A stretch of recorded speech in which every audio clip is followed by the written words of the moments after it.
Saya nggak ngerti apakah teman-teman merasa nyaman kalau harus ketergantungan dengan obat-obatan untuk mengatasi nyeri sendi lutut, bunyi, dan kaku. Kalau saya jujur ya, dari dalam hati saya nggak nyaman teman-teman ya. Saya tuh takut dengan jarum suntik dan saya nggak mau ketergantungan dengan obat-obatan. Dan kebetulan kemarin saya memang kecelakaan, akhirnya membuat masalah di persendian lutut, tulang, dan saraf.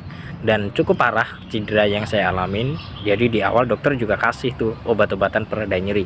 Cuma waktu itu dokter yang menangani saya, dokter jaga di IGD itu ngomong, "Mas, ini obat pereda nyeri hanya boleh dikonsumsi kalau kondisinya urgent.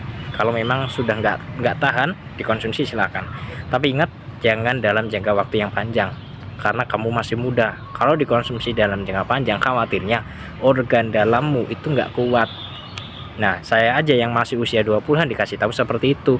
Apalagi kalau teman-teman usianya sudah 40-an, itu nggak kebayang. Faktor usia itu juga mempengaruhi loh penurunan kinerja organ dalam. Apalagi kalau teman-teman sudah usia 40-an, organ dalamnya fungsinya sudah menurun dan dikasih kerja berat dengan obat-obatan pereda nyeri yang reaksinya cepat itu. Saya nggak kebayang tuh nanti efek sampingnya bakal sampai mana gitu kan.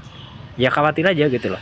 Dan akhirnya kemarin yang saya lakukan itu bukan dengan konsumsi obat pereda nyeri, tapi yang saya fokuskan adalah saya konsumsi nutrisi tambahan atau suplementasi.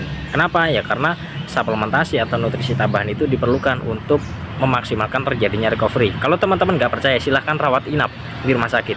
Kalau teman-teman rawat inap, nanti akan dikasih sarapan, makan siang, makan malam itu dengan makanan-makanan real food, buah-buahan, sayuran. Itu apa? Itu menandakan kalau nutrisi itu penting untuk mendukung proses recovery.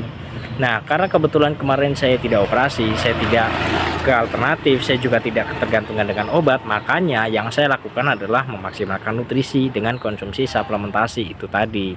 Dan bersyukurnya kurang dari 3 bulan saya bisa aktivitas lagi, bisa kerja, bisa olahraga, bisa sholat tanpa ngalamin masalah di tulang, sendi, ataupun saraf. Dan kalau teman-teman mau ngobrol, boleh silahkan komentar aja di video ini atau bisa langsung masuk ke profil saya. Mudah-mudahan kita bisa diskusi lebih lanjut dan teman-teman bisa segera menemukan kualitas hidupnya kembali.